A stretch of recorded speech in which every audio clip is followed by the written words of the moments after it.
वंदे मातरम, जय मातृभूमि, भारत माता की जय। साथियों, यदि वर्तमान के पास इतना सामर्थ्य नहीं है कि वह अतीत की तरफ देख पाए, अतीत के पन्नों को देख पाए, तो निश्चित रूप से हमारा स्वर्णिम इतिहास पल प्रतिपल दम तोड़ता रहेगा। क्योंकि हर समय काल में वर्तमान पीढ़ी का यह दायित्व होता है कि वह अपने अतीत को संभाल कर रखे, उसे सहेज कर रखे एवं पल प्रतिपल उसका स्मरण करता रहे, ताकि जो स्वर्णिम अध्याय हमारी पहले की पीढ़ियां रच के गई हैं वह विरासत के रूप में आने वाली पीढ़ियों को प्राप्त हो सके। निश्चित रूप से ऐसा ही एक गुमनाम हस्ताक्षर जिनकी आज हम चर्चा करना चाहते हैं, कहीं वर्तमान पीढ़ियों की अनदेखी की वजह से वह उस अंधेरी सुरंग में जा खोया जहां से उन्हें वर्तमान में निकाल कर लाना बहुत ही दुष्कर कार्य जान पड़ता है। एक ऐसे महापुरुष, एक ऐसी विभूति जिनकी भारत की आजादी की लड़ाई में एक भामाशाह के रूप में भूमिका रही, एक ऐसा व्यक्तित्व जिसने निर्धनता के घनघोर अंधेरे में जन्म लेकर संपन्नता की एक चमकते उजाले में अंतिम श्वास ली। ऐसे ही महान दानवीर, महान स्वतंत्रता सेनानी, महापुरुष का नाम होता है सेठ छज्जूराम, जिनका जन्म 27 नवंबर सन 1865 को जिला भवानी, तहसील भवानी खेड़ा, अलकपुरा नामक ग्राम में हुआ। लांबा गोत्र के जाट परिवार में इनका जन्म हुआ। पिता चौधरी सालिग्राम एक साधारण किसान थे। आप समझ सकते हैं उस दौर में एक साधारण किसान के घर में जन्म लेना कितना चुनौती भरा कार्य था।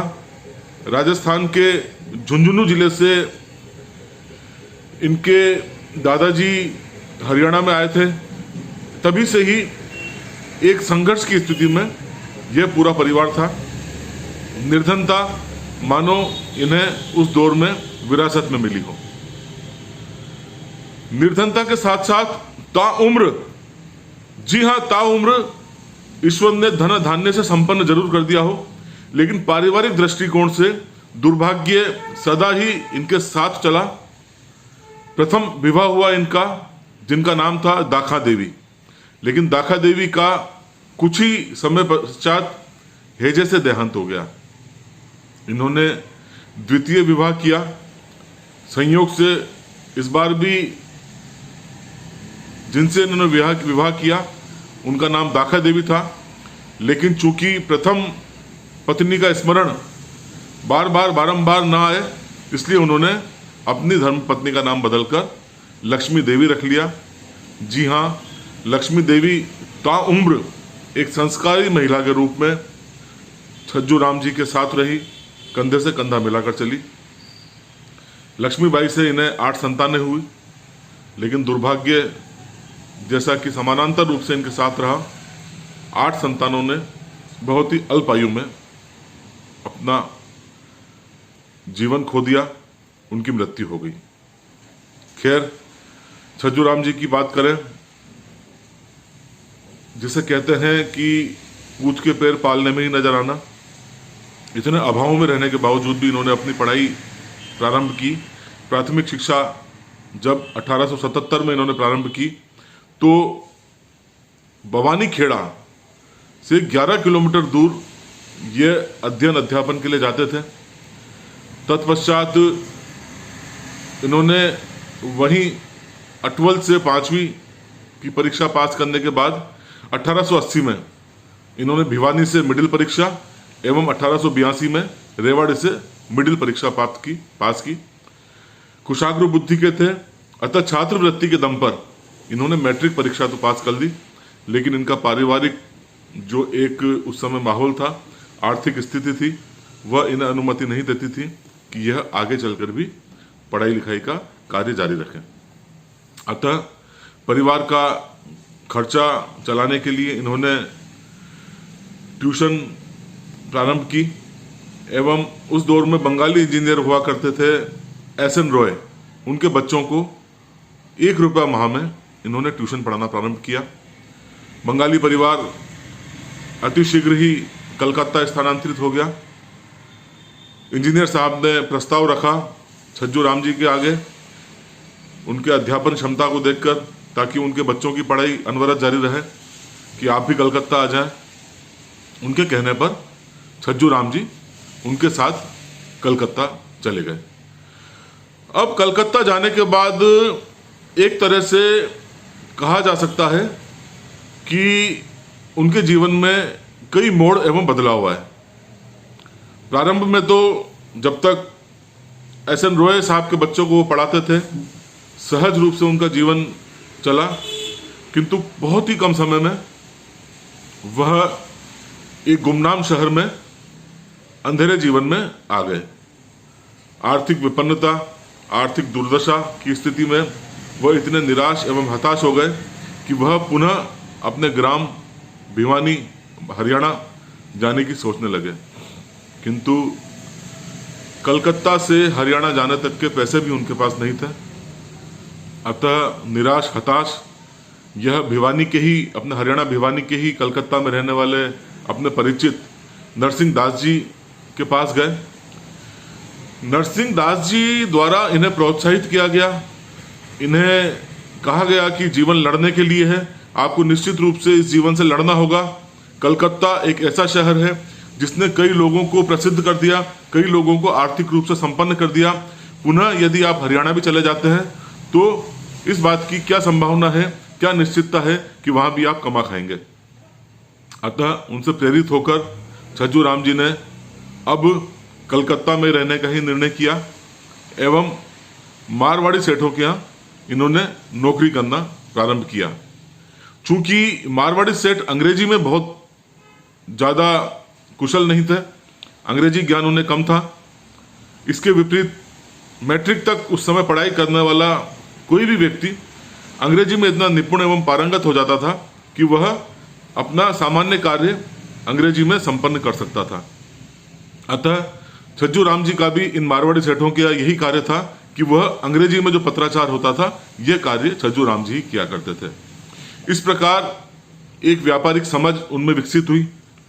इसी व्यापारिक समझ के परिणाम स्वरूप उन्होंने स्वयं का व्यापार डालने की ठान ली एवं प्रारंभ में इन्होंने बारदाना, जिसे बोरा कहा जाता है, उसका व्यापार प्रारंभ किया एवं बहुत ही अल्प समय में भाग्य ने साथ दिया एवं यह जूट के किंग बन गए। पूरे कलकत्ता में ये जूट के किंग के नाम से जाने जाने लगे। उस दौर में इन्होंने शेयर खरीदना प्रारंभ किया। बहुत ही कम समय में, जिसे कहते हैं कि इनकी प्रगति का ग्राफ बिल्कुल तीर की भांति तेजी से ऊपर बढ़ रहा था। बहुत ही अल्प समय में यह 24 कंपनियों के शेयर होल्डर बन गए, 12 कंपनियों के निदेशक बन गए। 16 लाख रुपए प्रति माह इन्हें लाभांश मिलने लगा। उस दौर में उनकी इसी प्रसिद्धि को और आर्थिक संपन्नता को देखकर पंजाब नेशनल बैंक जैसे प्रतिष्ठित बैंक ने इन्हें अपना निदेशक बनाने का प्रस्ताव दिया, जिसे इन्होंने स्वीकार कर लिया। इस प्रकार इनकी कुल संपत्ति 40 मिलियन को पार कर गई। इनके पास कलकत्ता में ही 21 कोठियां थी। लाला लाजपत राय एवं जी.डी. बिरला जैसे महत्वपूर्ण लोग भी इनकी इन कोठियों में किराएदार रहे। यही नहीं, इन्होंने हरियाणा में भी तकरीबन 5 गांव खरीद डाले, 1600 बीघा जमीन खरीद डाली एवं कई इनके मकान हरियाणा में भी इन्होंने स्थापित कर दिए। किंतु फिर भी नस्लवाद, जातिवाद के दंश इन्हें झेलने पड़े, क्योंकि इतने अल्प समय में जब इन्होंने इतनी प्रगति कर ली तो स्थानीय जो व्यापारी थे, जो मारवाड़ी सेठ थे, वह इनसे ईर्ष्या करने लगे। ईर्ष्या के फलस्वरूप इन्हें कई चुनौतियों का सामना करना पड़ा। कई बार इन्हें जातिवादी नस्लीय टिप्पणियों का सामना करना पड़ा।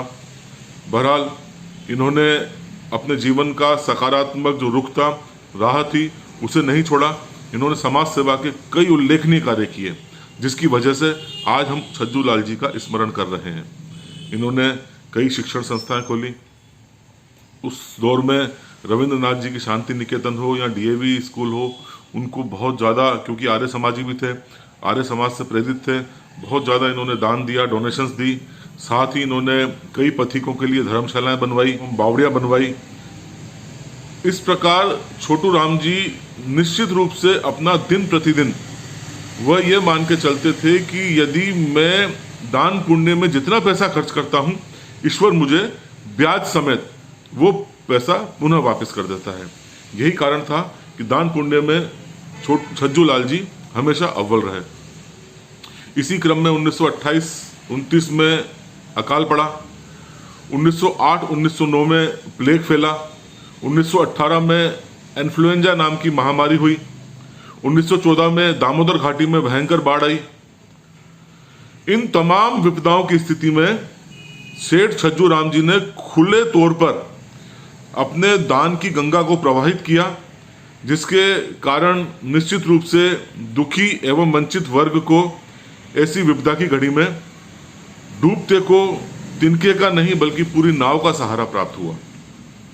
ऐसे दानशील थे सेठ छज्जू राम जी। इन्होंने लेडी हेली नामक अस्पताल की स्थापना की, जहां पर गरीबों का निःशुल्क उपचार होता था। इन्होंने कई अनाथालय खोले, लेकिन अब उनकी वह भूमिका जिनकी वजह से उन्हें हम स्वतंत्रता सेनानी कह सकते हैं, एक क्रांतिकारी कह सकते हैं। जब आप धन धान्य से पूर्ण रूप से संपन्न हैं, ब्रिटिश काल में हैं, यह बहुत बड़ी चुनौती की बात है कि आप एक देशभक्त भी हैं, आप एक स्वतंत्रता सेनानी भी हैं, आप एक क्रांतिकारी भी हैं। इन्होंने हमारे असंख्य क्रांतिकारियों को कई दान दिए, जिसके फलस्वरूप आज़ादी की लड़ाई लड़ने में काफ़ी सहजता हुई हमारे क्रांतिकारियों को।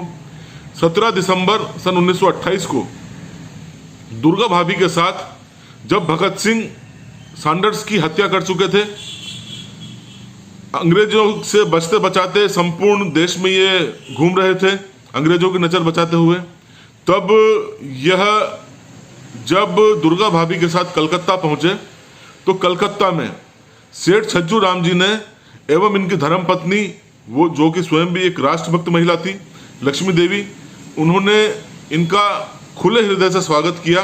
और न केवल स्वागत किया बल्कि पूरे 2.5 महीने तक भगत सिंह को अपनी कोठी में आश्रय दिया, प्रश्रय दिया। परिणाम स्वरूप भगत सिंह और अधिक कलकत्ता की धरती से भी क्रांति की गतिविधियों में सक्रिय रहे। इसी प्रकार इन्होंने उस दौर के सेठ मोतीलाल नेहरू तक को भी दान दिए आज़ादी की लड़ाई लड़ने के लिए। लाला लाजपत राय हो, महात्मा गांधी हो, तात्कालिक कांग्रेस के बड़े नेता पट्टाभी सीतारमैया हो, इन सभी को इन्होंने आज़ादी की लड़ाई लड़ने के लिए भारी मात्रा में अपने धन का खजाना पूरी तरह से इनके आगे खोल दिया। क्योंकि सेठ छज्जू राम जी का कहना था, भारत की आज़ादी की लड़ाई में भले ही मेरा कमाया हुआ एक रुपया खर्च हो जाए, लेकिन भारत माँ गुलामी की बेड़ियों से मुक्त हो सकती है। ये जज्बा आप वर्तमान दौर में कल्पना कीजिए, कोई बड़ा उद्योगपति देश के लिए अपना एक रुपया एक पाई समर्पित कर दे, यह कितना बड़ा समर्पण है। उस दौर में निश्चित रूप से आप संपूर्ण ऐशो आराम विलासिता के जीवन जी सकते थे, लेकिन आपने चुनौती का सामना किया। परिणाम स्वरूप इन्हें ब्रिटिश प्रशासन, अंग्रेजों, गोरों के भी कोप भाजन का सामना करना पड़ा। इनको व्यवसाय में काफ़ी तकलीफ़ों का सामना करना पड़ा, लेकिन देशभक्ति के आगे ये सब चीज़ें बोनी थी, गौण थी। लेकिन न जाने भाग्य में क्या दुर्भाग्य था, किस्मत में क्या लेख लिखे हुए थे।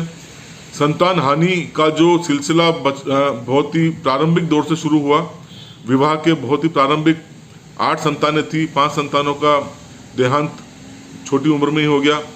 इनके व्यापार के जो महत्वपूर्ण स्तंभ थे, इनके पुत्र सज्जन कुमार जी, वो स्वयं भी बहुत संस्कारी थे, आर्य समाज से प्रेरित थे। जब पिता आज़ादी की गतिविधियों में सक्रिय रहते थे तो पीछे से सारा व्यापार कारोबार इनके यह पुत्र ही संभालते थे। किंतु 27 सितंबर 1937 में इनके पुत्र सज्जन कुमार जी का भी देहांत हो गया।